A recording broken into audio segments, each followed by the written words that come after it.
May it please the court, Judge Dee, ladies and gentlemen of the Sister Wives jury. When I was growing up, there was a story about a wooden doll who turned into a real boy. He wanted to make sure everybody was pleased with him.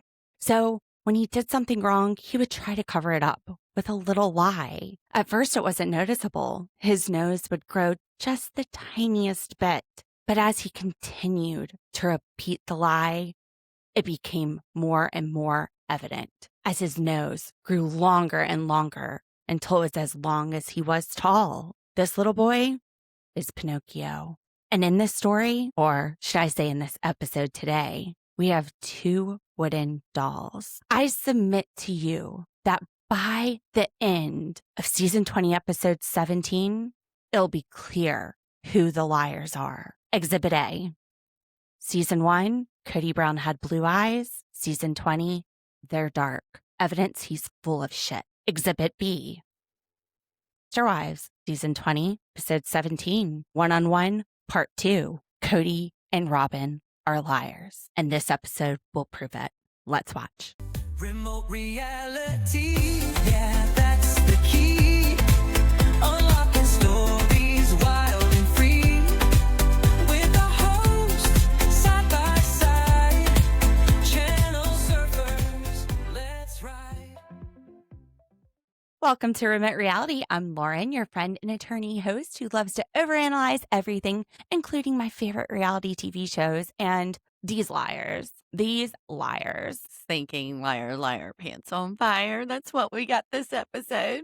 And I'm Dee, her paralegal and not reluctant sidekick for Co-host. today. Yes. Channel surfers, if Dee and I could ask you one thing, Dee, what would you ask the channel surfers to do? Please like and subscribe. We've been doing this since April with the podcast, since June of 2025 with the YouTube channel.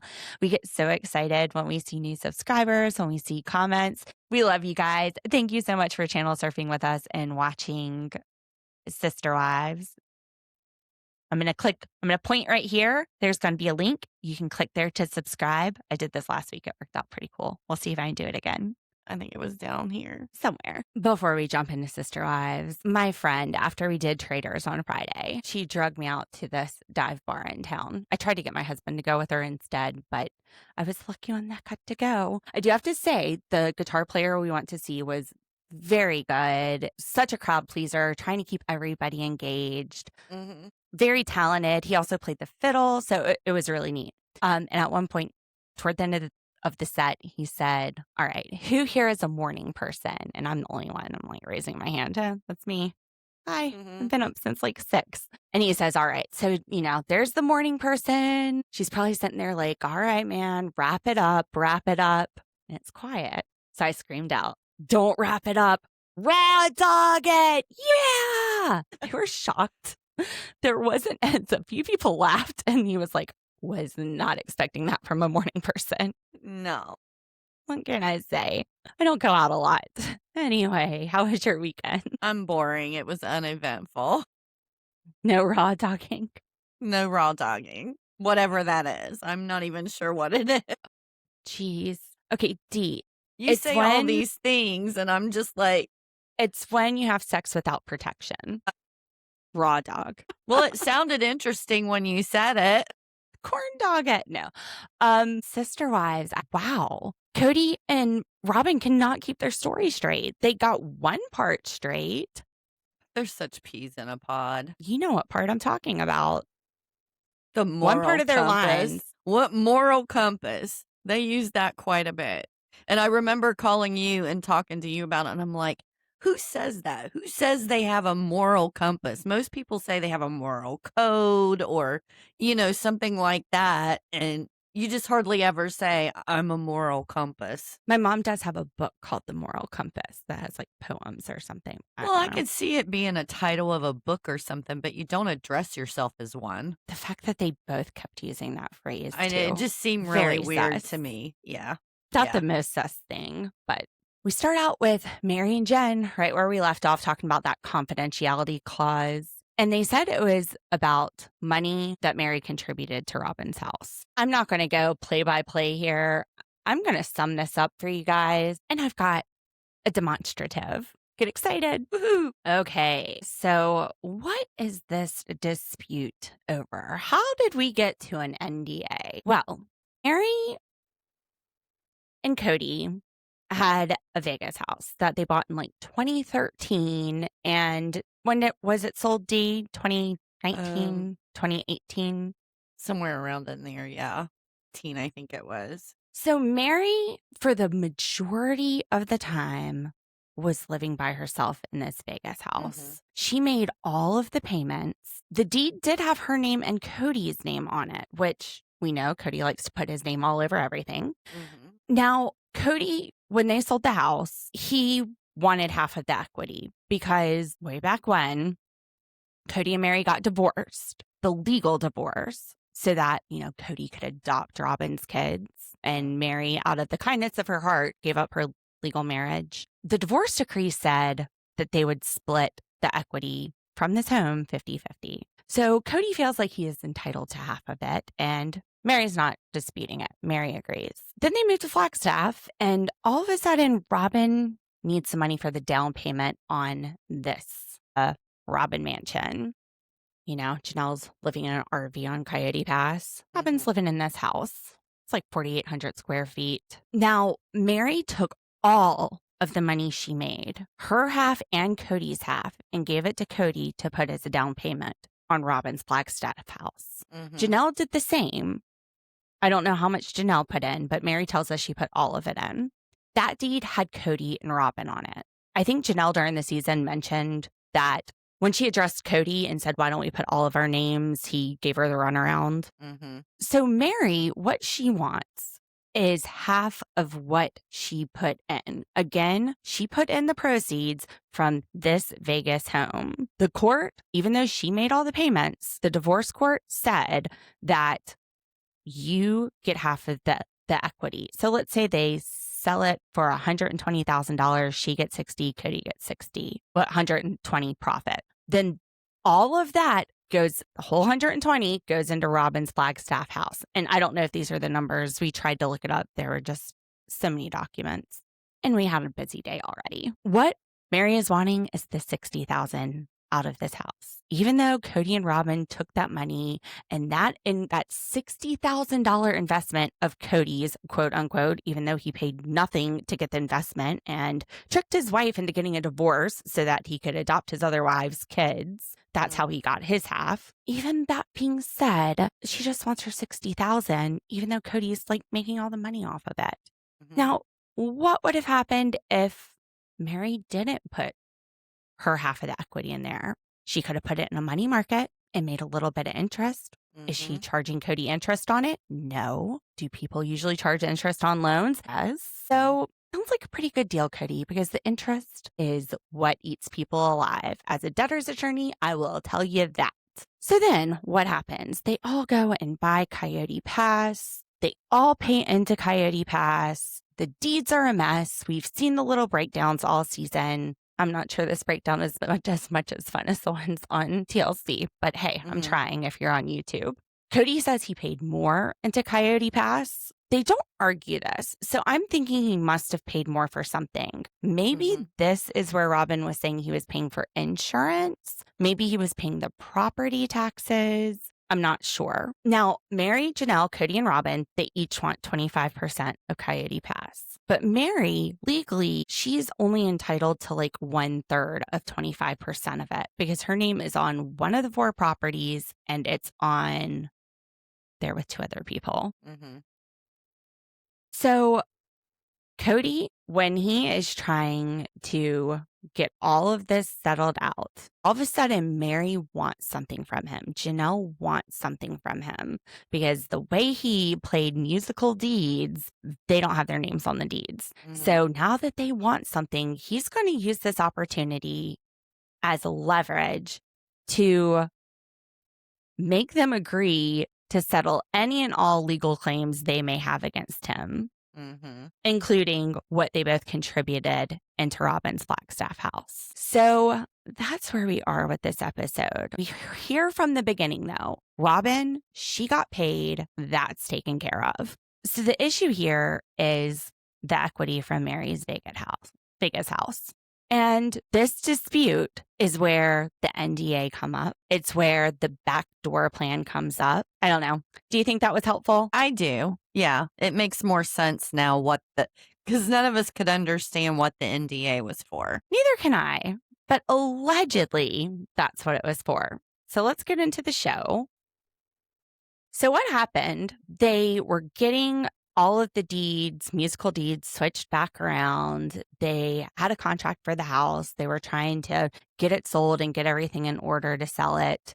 And I guess within a few days before, Robyn shows up. She's the only one that hasn't signed. And she demands that they sign a non-disclosure agreement, a confidentiality agreement, agreeing not to talk about the financial transactions. And they want Meri to waive all of her legal rights regarding the down payment. The gift. Meri hesitates to sign. First of all, she's like, I don't know about an NDA, and I don't think all this needs to be merged together. But see, this is where Kody's like, this is my last bit of leverage. It's the last time they're going to come to me, which pretty shitty to hold over their heads what they're entitled to not give Meri back what she is entitled to when you've taken way more probably than you should be entitled to. Right. Because Meri did a nice thing and gave up her legal marriage for Robyn. Yeah. They're two exclusive things from each other. The selling of Coyote Pass should not have been intertwined with what Meri is still owed from putting money down on Robyn's house. As many times as Kody says that they need to get over him, he knows that once Coyote Pass sells, that's the last attachment. This is his last leg to stand on. He knows they are gone after this. Otherwise, he wouldn't be demanding everything be worked out now before he loses any leverage he has. Which is where I'm going to first call BS on Kody, because we have heard all season, they need to free themselves. They need to get over me. He knows it. This is why he's holding them all hostage with Coyote Pass. Yeah. It's only in his head that needs to happen. They're done over him. Now, Kody's first segment, you keep hearing him say that Janelle and Meri gifted him the money for the down payment on Robyn's. Let me tell you what I think that means. So Kody and Robyn, they took out a deed of trust, which is a mortgage. It's what they call them in Arizona. Same thing.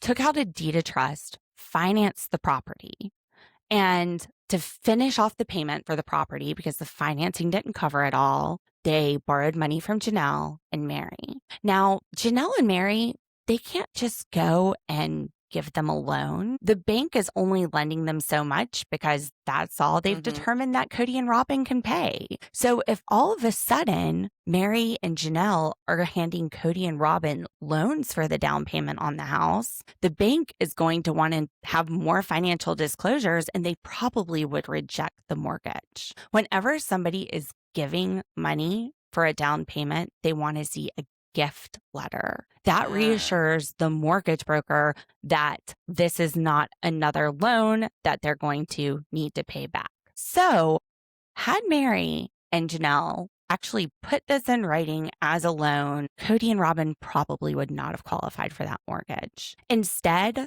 they trusted Kody, trusted him on his word, signed a gift letter, expecting payment back, but knowing that if they voiced that, he wouldn't get the mortgage. And now here we are, several years down the road, and Kody is using that gift letter to say, no, it was a gift. I don't have to pay it back. Slippery slope there. What it was mortgage fraud. Let's be real. And you probably don't, none of them probably want to be proving that in court. But that's what happened. And Kody has paid Janelle back the money. If it was a gift, truly a gift, why would he feel he needs to pay her back? If he's truly a gift, like he keeps screaming in his first time on screen. Also, we hear Kody say at the end of the episode that he and Robyn, they might not have a legal obligation to repay it, which you want proof that it wasn't a loan and it was a gift. Well, look at this gift letter. There's your proof. Probably why their attorney told them you don't have to repay it. But they said they had a moral obligation to do that. Moral obligation to pay back something that you truly thought was a gift, Kody? Mm-hmm. It was a loan. So many contradictions in the things that they both have said throughout this episode. Liar, liar, pants on fire. I'm telling you, this entire episode proves it. I agree. And now we're sitting here about to make some money off Coyote Pass, and Cody's eyes are getting big like saucers. Now that the money is pretty close to his bank account, he doesn't want to just fork it over to Meri. So he's going back to this. It was a gift because you signed a gift letter. I promise that's what's happening. Mm-hmm. Or, well, in our divorce, it said 50-50 for the Vegas house. So half of that was mine anyway, where I don't have to pay it back to you. Remember, this was supposed to be a easy, no issue divorce. We're just doing it to make sure that Robyn's kids stay with us if anything happens to Robyn. The attorney probably drafted up some just very simple, everybody splits everything 50-50, sign and agree to it paperwork without anybody thinking what happens down the road if these issues come up. Right. What if that spiritual marriage doesn't quite work? So I don't know that that was even their intent to split it 50-50 at that point. Right. But he's trying to use the divorce as his leverage. Well, it's all over the place. Okay, so there's the divorce with the 50-50, but then there's the gift. So both are arguments that he shouldn't have to pay it back. Right. And he thinks that he got 50% of it from the divorce, and the other 50% Meri gifted him. Yeah. And it probably is kind of a slippery slope. Like if they really wanted to fight him on it, there could be, like you said, the mortgage fraud. Here's the thing. From a legal standpoint, if we're looking at the paperwork, yes, there is a divorce decree out there that says he gets 50% of the home marital property. There is a gift letter which clearly states that this is a gift. So yeah, legally, just like legally, Meri is only on 1/3 of what, 1/4, 1/5 of the property. Legally, Cody's right. Morally, he knows he's not right. So as much as we sit here and listen to him scream about how, oh, my name was on it and it was gifted this money, it's all BS because that was not the intention of these parties at the time. They were doing it as a family. They were doing it as an extension of their trust for Kody, which was grossly misplaced. It's disgusting. Yeah. Now, Robyn popping up with this NDA. Why are we popping up with an NDA at the last minute? Because she thought it was best not to fight about the finances publicly. Yeah, sure she did. She also thinks some of the things Meri's asking for don't feel fair. In what universe? I don't know. Robyn land? In the episode, she says that Kody, his name was on the property, so he should get half of it. My name is on it. I get half of it. Again, this could have had to do with financing. Right.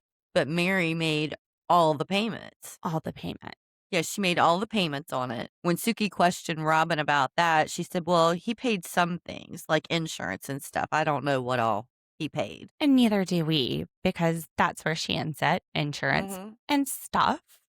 Like bills. Robyn hasn't paid a bill to even be able to name a bill besides insurance. All she knows is a credit card and how it works. I don't think she knows the repay back part. No judgment. We hope. It's hard to pay back a credit card. The interest eats you alive. From what I heard on the internet, it was like $30,000 in Victoria's Secret.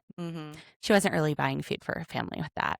Well, I mean, maybe. What was her night job? I don't know. Didn't she come into the family with credit card debt? She did. So that got paid off, maybe. This is what I think happened. I think Meri was like, oh, good. Now that we're selling Coyote Pass, you can give me my half back from where I put the down payment into Robyn's house. And I think Kody didn't want to give up this money. So he was like, well, I paid for some expenses on Coyote Pass. He keeps saying he paid for expenses. Again, we don't know what they are. Maybe property taxes. Maybe he paid for that cistern. I think he fires back with that because he's wanting to hold on to as much money as he can. And then Meri probably comes back with, I paid all the mortgage payments on the house in Vegas, and you don't see me asking for the whole thing. I'm still only asking for half.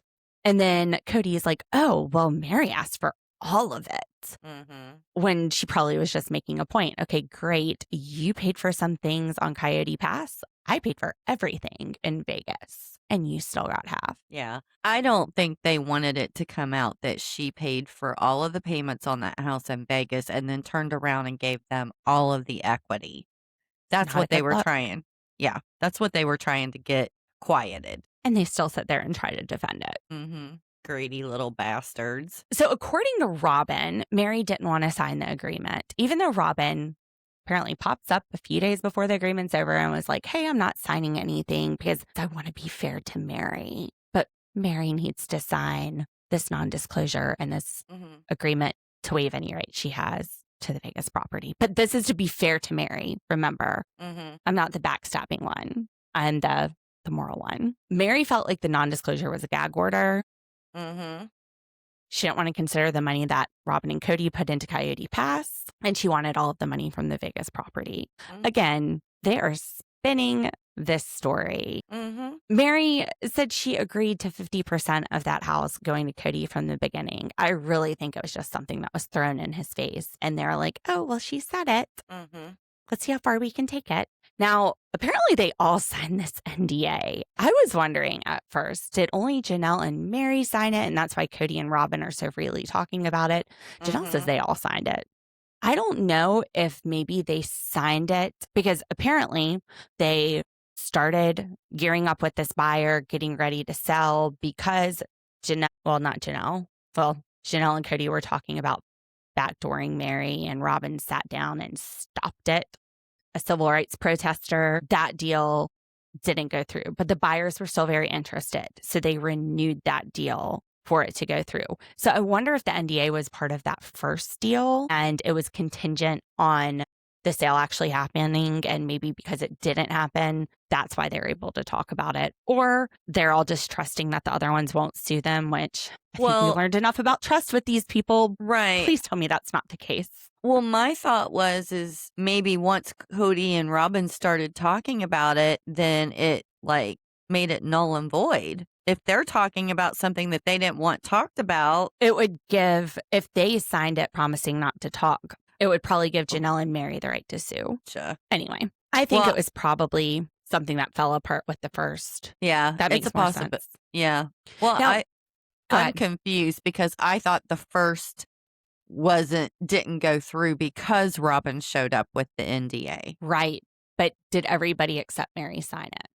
Gotcha. Okay. Because Meri needed more time. I don't know. We couldn't find those documents online. And a lot of times stuff like that isn't filed unless it's part of an actual lawsuit, like a settlement order. But nobody brought a suit here. They were just working things out, and they probably have it ready to take to court if it becomes actionable. Do you remember earlier in the season, Kody was telling Robyn that there was a buyer that was interested in some of the lots on Coyote Pass? Yes, I remember that episode. And then he came back and he's like, they want all of the lots?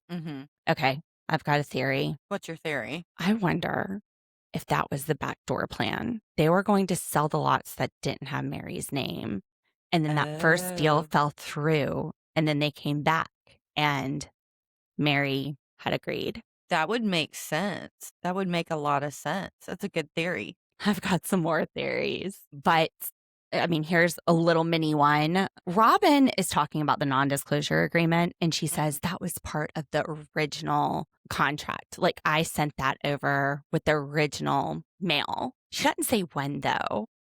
What if Robyn's first response or first input on what she wants out of the deal came 3 days before in the form of that letter? I thought it was very strange that she wasn't like, that was months before. She doesn't say how long ago. She's just like, it was part of the original. Right, because Janelle was adamant that Robyn had dropped that on them right at the last minute. And when Suki went back to Robyn, Robyn was like, that was months ago. That was months before. I trust Janelle. I do too. Kody and Robyn's stories are contradicting. They are shifty. Robyn, even her body language, you see her fidgeting with her necklace when she talks. Even though she looks at Suki straight in the eye when Suki's asking her a question, many times when she answers, she's looking away from the camera. Yeah, shady She bitch. almost looks anxious. Like she's shifty. protecting herself from being Mhm. discovered. Now, Janelle says that the NDA was a power play by Robyn. And when Mhm. Robyn's confronted with this, she's like, no, it's not a power play. This is because Janelle got caught backstabbing Meri. I'm sorry, backstabbing Meri? Janelle and Meri were never friends. What does she mean backstabbing Meri? Look, Janelle told Meri to seek counsel in all of this to protect herself from the Get a lawyer get-go. to protect your rights. Yes. So I don't think it was anything backstabbing. And when Let's she's compare. Go ahead. Yeah, go well, I was gonna say when Janelle suggested what they're calling the backdoor stuff, she was just relaying to Kody that his attorney or her attorney had suggested it as an option. You almost lost me on backdoor stuff. I'm sorry. My air quotes today, I'm full Janelle of them. suggested the backdoor stuff, and it really pissed Robyn off. All right, so let's see. Because Robyn contends that she was protecting Meri. Janelle contends that, well, she told Meri to get a lawyer. She doesn't try to claim any hero complex on it. She's like, get a lawyer, protect your Right. rights. Yes. But what did Robyn do? Robyn came for Kody hard. She told him he's the man. And then she starts talking about the Meri and illegal marriage so Kody can adopt Robyn's kids. And she hated having the law involved, which is why maybe she thinks Janelle is evil for getting Meri to get an attorney. But watching Meri and Cody's divorce, Robyn told Kody, if I ever want out of this, I, Robyn, need you, Kody, to let me out of it. And Cody's like, oh, yeah, no. If any of my wives left me, I'd buy them a house. I'd be friends with their husbands. And she took him at that promise. So to protect Meri, she called out Kody verbally. She fought with Kody. And she decided to be a block in the road. Basically, Meri, you sign the NDA and waiver of your rights to Vegas so I can protect you. Versus Janelle, who said get a lawyer.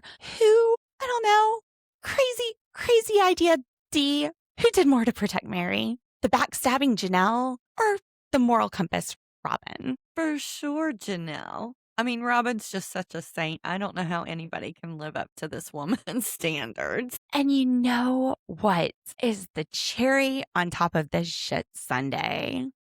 What? This whole divorce story where Robyn goes to Kody and says, you aren't the man I married. The man I married said he would buy a house for his wife and be friends with their new man. This is what encourages Kody to go on the apology tour. He tells us so much. Kody says that Coyote Pass was so toxic that he decided he needed to make amends. And the first thing he does is go to Robyn with it. Because we need to make sure that this is enough to keep her from leaving him. If I go and say I'm sorry, is that enough? This is why when Kody goes to meet with Christine and David, he's saying, let's be friends. And then David's like, let's go to Moab, and calls him on his shit. He's not there to be friends with David. Yeah. He's like, let me temper your expectations. Yeah, David said that told me all I needed to know, that he was here for himself. He didn't care what anybody else had to say, anything. He was there for Robyn. He was there so he could go home and say, Robyn, I apologized. I told them we needed to be friends, even though they asked me to be friends, and I wouldn't go to Moab with them. She doesn't need to know that part unless it comes out in the edit. Yeah, Robyn, see, I am the man that you married. And then when Suki asks Robyn, why aren't you at these apologies with Kody? She's like, it wasn't for me. Robyn, it 100% was for you.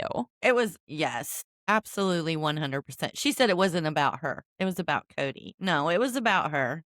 It was about It was her. about making sure you don't leave him and him showing you that he's the man you married. Thought you married. Why else is he sitting there like, let's be friends, and then whoa, let me not get your expectations too far with this friendship thing, because this is a fake apology. David calls it. David sees all over that this is the fakest of fake apologies. This isn't even the good kind of fake. I love David. I do like David. Yeah.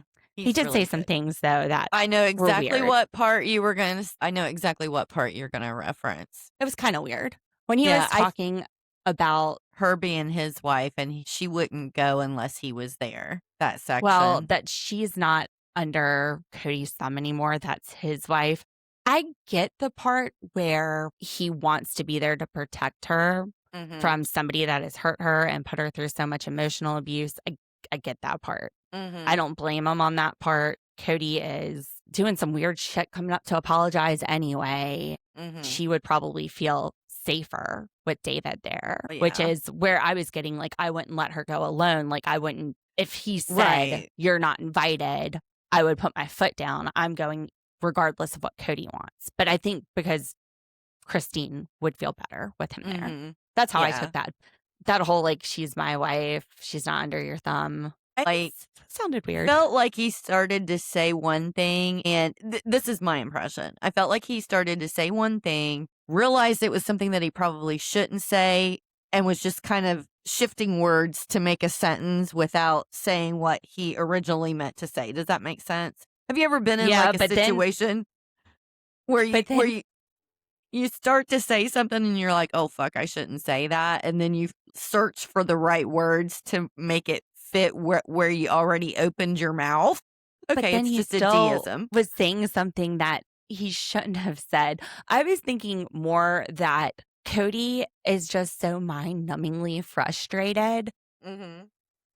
And there's just so much stupid crap being told to David and Christine that he almost like short circuits and he doesn't even know what to think or say mid-sentence. He's like, I mean, the way they were laughing when Suki was talking to them about what Robyn said and how Robyn agreed with Kody and thought that him being there was a sign of respect. Can we talk about this sign of respect and what the hell David's role in this was? So David's there for respect, but is he getting any respect? No.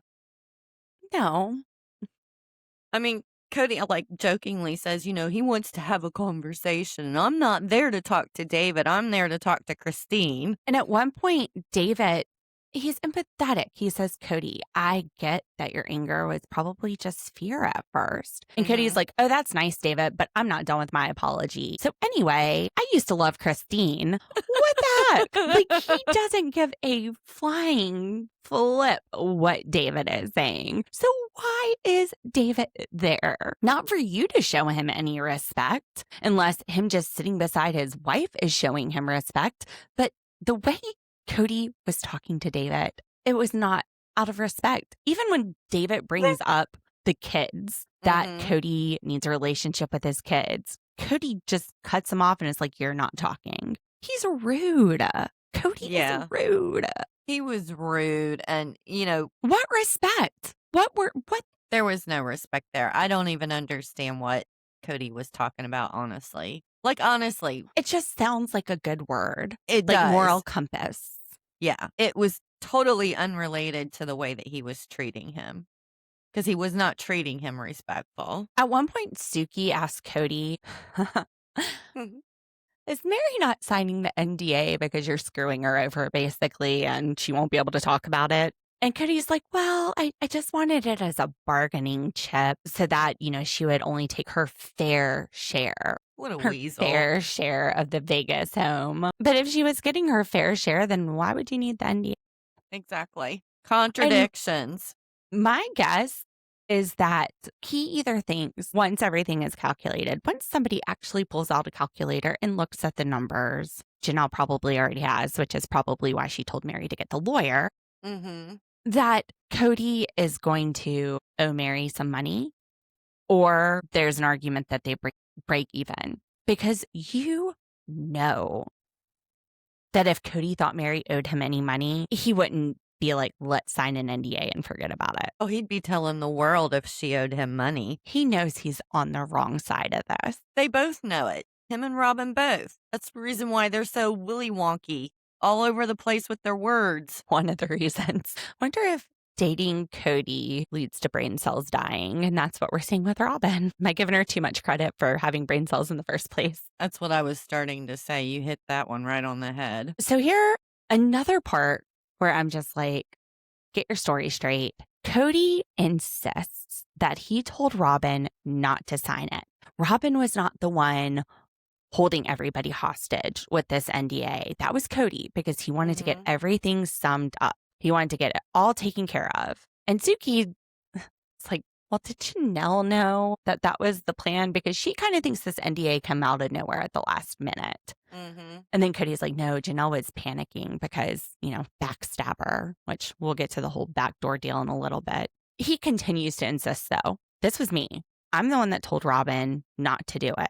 However, Robyn keeps telling Suki that this was her, that she got so mad at Kody for having a backdoor deal talk with Janelle that she needed to make sure she was fair to Meri by, forcing Meri to sign that NDA. So she wasn't moving forward until they figured it out and it was done fairly. It had nothing to do with Kody. She was mad at Kody. This was her using her legal rights against Kody, which was not to sign off on the property. The timing of it doesn't make sense either, because Kody explains that, well, he's the one that in one breath told Robyn not to sign. Because Robyn wasn't signing, that's when Kody went to Janelle. So Janelle and Kody could start talking about what other options there were to sell so they didn't lose the buyer. So which is it, Kody? Are you telling Robyn not to sign and then going to Janelle and saying, Robyn's not signing, wink, wink, I told her not to, but Janelle doesn't know this. So now let's think about other options. And then as soon as Janelle says, well, my lawyer said we could technically sell the property without Meri, and then, we can just give her the money later. Then Kody is like, ha, I got you to say something. Ding, ding, and I'm going ding, to use ding. this against you. When all the while, the whole reason for this conversation was because Robyn wouldn't sign, which you've admitted you're the reason she's not signing. But Robyn says that she decided not to sign after Kody came to her with the backdoor plan. So when did it happen? Something ain't mathin'. The math ain't mathin'. It's not adding If up. you tell the truth, then you won't get caught in these lies. Suki is out there like one of those detectives on 48 Hours. She's a dog with a grilling bone. them. Yeah, she's a dog with a bone. She's doing I good. loved it. I did too. That was a major interrogation. You go, Suki. She was twisting them all around. But yeah, so the backdoor plan, Kody. It's Kody's fault. And then, this is such a big deal. This backdoor plan, such a big deal that Kody has to call up Meri after the apology and say, I'm sorry that I talked to Janelle about this. Must have been feeling real guilty. But then when he's talking to Suki, he says, it was just an idea that Janelle, we never could have done it. We never could have. It was horrible and totally immoral, but it was almost like it would have gone nowhere. Well, what I think is interesting is Robyn repeatedly says that she's protecting Meri. This is why she's doing it. She's protecting Meri. And I have no doubt in my mind that if Janelle was the one that came up with this plan and wanted to do this plan, and Robyn knew that, she would have totally thrown Janelle under the bus and told Meri. The only thing that She let Kody do it. Yeah, the only thing that keeps her from saying anything to Meri about what's being talked about, I think, is because it is Kody's idea. It's not Janelle's idea. I feel like she would have told Meri if it was Janelle's idea. I think it was just mentioned off the cuff. And I've said this from the beginning, and Janelle said this too. She wasn't saying cut Meri out. First of all, the property that they were selling would not have been the property with Meri's name. It would have been the other parcels except for one. And said, we would still give Meri the money. Right. It just wouldn't be going directly to her escrow. Yeah. Which I guess what we see now, it makes sense why Meri wanted to make sure it was in her name. And in that event, Meri gets the money potentially without signing the NDA. Now, here's the thing. Robyn wants to protect Meri. Supposedly. How does the NDA protect Meri? It doesn't. It protects her and Kody. How does waiving your rights to sue Kody and Robyn over the Vegas property protect Meri? It doesn't. Those were the two demands. One other question. This whole thing boiled down to wanting Meri to sign this stuff over and get everything wrapped up in one swoop so that there were no more legal issues hanging over them. As of the recording of the tell-all, Meri still hasn't been paid. You're kidding. No. They What? said it from the beginning. Said, Janelle, it's been settled. And when they That's asked about right. Meri, Kody said, we're talking about it. That's right. So these two moral high grounds, what the paragons of righteousness, as Janelle says, they are making such a big stinking mess with NDAs and waivers and all of this stuff, and they still haven't paid her. And Kody says the biggest reason that convinced me to go ahead and sell it without paying her is my lawyer said I legally didn't have to. And I said, but morally I do. Mm-hmm. When was that sale? Almost a year ago. Yeah. Still hasn't been paid as of the taping of the one-on-one. Wow. These two paragons of righteousness. Good Who job, wear their- Robyn. Good job protecting Meri's rights. She still hasn't been paid. Then Robyn's sitting there saying Meri's a backstabber. She didn't tell Meri about the backdoor plan because Meri is a backstabber and she doesn't know what happened to their friendship. She doesn't trust Meri. What do you think about that? I have no idea what she could possibly have done to where she doesn't trust Meri. Like She doesn't give any specifics. no. Just like when Kody, paid for the Vegas house, insurance, which was included in the mortgage payment, she just doesn't know, and stuff. Didn't Meri say this season that she tried reaching out? She said several times that she had reached out to Robyn and never would hear anything back from her. Mm-hmm. Robyn doesn't know what happened. You stopped communicating with her.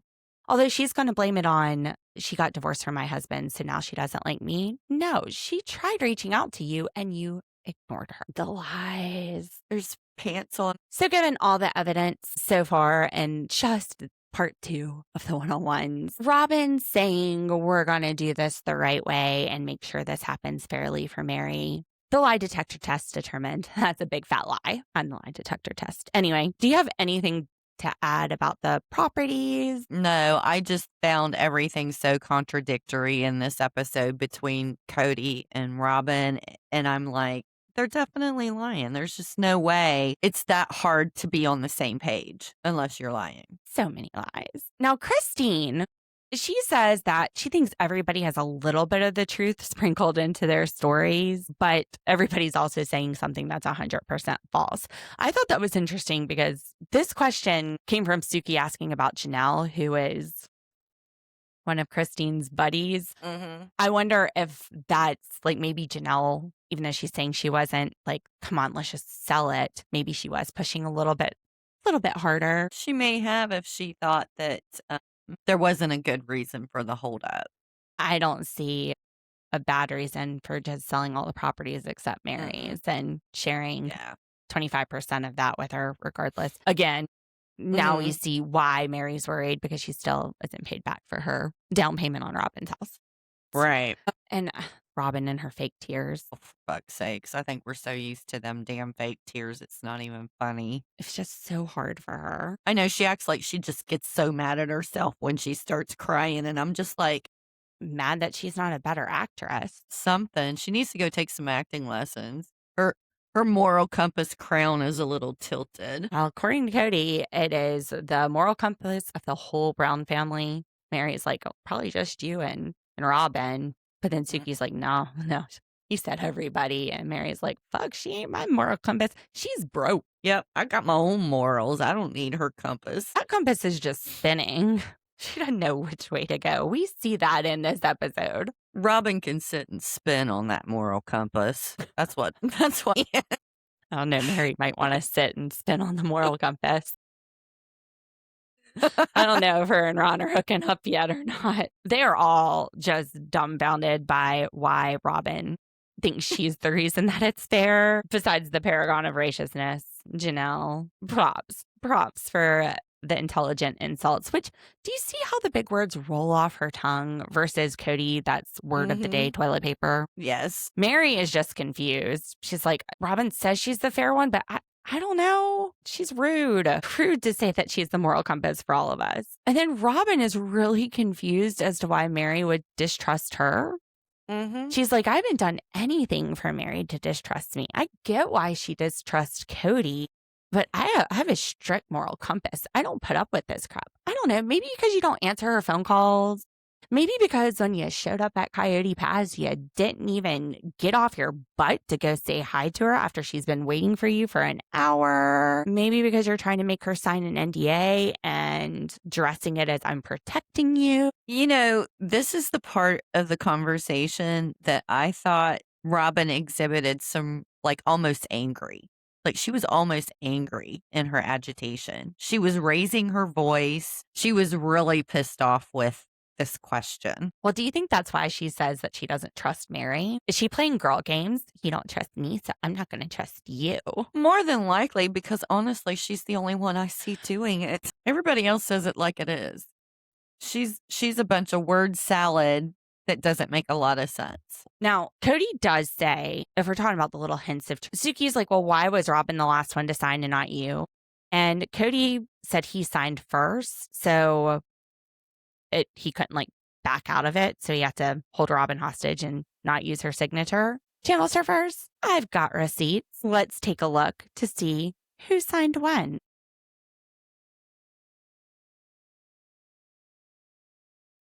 All right, so the channel surfers that are on YouTube, you can see the document, and I will just let you guys know what we're taking a look at. This is a warranty deed, and it is Kody, Janelle, and Meri for the properties that the three of them own together, transferring it so that Kody and Robyn have 50%, 25% each, but it's community properties, so 50 total, and 25% for Meri and 25% for Janelle. So this is where they're divvying the property back up. This document, they prepared it September 5th. And we see down here in the notary signatures, even though it says September 5th and you see Kody and Janelle's signature, when those were actually signed, Kody's signature was acknowledged January 17th, 2025. Janelle's signature was January 9th. So Janelle signed it on the 9th. 8 days later, Kody signed it. And then Meri, she was in a separate location when she signed it. But Meri, here's her signature. She signed it on January 15th. So far, and we hear Kody talking about they were signed in January. Nell was the first to sign on the 9th. Meri was the second to sign on the 15th. And Kody was the third to sign. He signed his on the 18th. Again, this is the deed where Meri and Janelle are giving their property rights so that Kody and Robyn have 50% and they each have 25%. Now for Robyn, where Robyn and Kody are signing over what they have so that they have 50%, Meri has 25% and Janelle has 25%, we see Kody and Robyn's signatures. Let's look at the notary stamps. When were they signed? So Kody, January 17th. And you see it says by Kody and Robyn, and they scratched out Robyn's name. Was she not there, or did he say hold off? Because Robyn, she doesn't sign until March 26th, 2025. Oh. And this property closes and sells on April 8th. This, again, is the deed where she is giving Meri and Janelle their 25% interest in the property owned by her and Kody, where Meri and Janelle signed theirs before Kody or Robyn even signed it. They signed giving their rights away January 9th and January 15th. That's dirty. It's very dirty. I don't like it. I smell a couple rats. Sounds like everybody had an agreement, and Meri and Janelle jumped on and did their part of it. Kody did his next, and Robyn held out. Now, here's the thing. This agreement should have been in writing first. Before any of these deeds were executed, they should have had this in a contract. So if somebody did not execute the deed, then there would be repercussions, which is possibly what allowed Robyn to change the terms at the last minute. And contracts for the sale of land have to be in writing under the statute of frauds. So the verbal contract would not have held up in court. So Kody, he's like super happy for Christine and David. They seem really happy and whole. What did you think about Kody chilling in his underwear and dirty tube socks, eating some popcorn and watching his ex's wedding, smiling the whole time? I was shocked to hear him say that he actually had watched it. Maybe he wanted to see his kids since he never sees No, I them. can see that. I could see that. Yeah. I can't imagine him sitting there watching it. I was shocked that he was like, she's so happy and amazing, but she needs to release me. You mean stop talking shit about you? That's what you and Robyn both mean by she needs to let it go. You are both so tired of her not liking you. Well, guess what? She doesn't have to still be holding on to you to realize she don't like you. Honestly, the amount of credit that he gives himself in these people's lives after they've left him is beyond me. Like, I can't even comprehend and understand where he is coming from when he says this stupid shit. If he thinks trash talking him is a sign that somebody's obsessed with him, he must think most of the sister wives of yours are obsessed. He probably does. He's probably sitting back going, they all want me. They all want me. How did you feel about Kody saying he wanted to apologize to Christine for saying she wasn't attractive? At this point, I don't think any of the things that he's apologizing need to be said. I mean, it doesn't matter. She has somebody that I'm sure makes her feel beautiful. So she's not even thinking about the comments that he made a few years ago. She doesn't care what he thinks. No, it's not on her radar. It's not on her radar. And I feel like he's doing it just to kind of backhanded put her down that I didn't think you were good enough. I'm sorry. Yeah. I don't know. That's how I took it. I just think he's the most conceited, pompous ass ever, and he just can't imagine life without him. And then he brings up the memory of the pantsuit. Christine, she loved that pantsuit. Suki asks her if she loved it so much because of Kody. I was surprised. She was like, yeah, kind of. Yeah, she said it's possible. Yeah, kind of. I get that. I can see why she would. At least she was honest. See, that's the thing. You know, I feel like all of the women, Meri, Janelle, Christine, they're honest with their stuff when they talk. Good or bad, they say it. I guess my husband just doesn't have any opinions about what I wear, but if he didn't like something, I'd still wear it. Hey, I'd be like, oh, well, I do. Anytime that my husband told me that my ass looked good in them jeans, they were my favorite jeans. See, I just switched back over to sweatpants the next day. Yeah. Let's get back in. You're lucky you got that night, honey. I'm back in my cozy. Christine, though, she was mad that Kody was even commenting on her appearance. And then there's this whole thing about the I love you. I think we kind of talked about that. I was confused because during this season, David says, well, of course he loved her. He was married to her.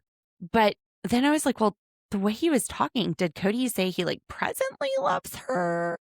And then he clarifies that Kody said he did in the past. I think that Kody is just, I don't know, it's like a barnacle on his ass. He's just like, it's when it's first there, fine. But the fact that it just won't go away and I keep sitting on it, I'm wondering if there was him. I'm wondering if there was more said during that conversation and it was edited out that we didn't hear that might have triggered something with David. Because honestly, I don't understand what the big deal is. Or maybe it. there's been more that was said since. That's a possibility. But yeah, I didn't think it was that big a deal. Maybe once he talked to, well, I don't know. Janelle really thought it was sincere. Actually, Christine thought Kody's apology was sincere, but she just doesn't know what to do with it because, it like doesn't David really said, matter. his brain's in left field. Yeah. It wasn't for them. I mean, and they know that, which is great. I don't know. I honestly just did not think about what the big deal is about the conversation. Kody also, David's like, Kody means well. Cody's like, David means well.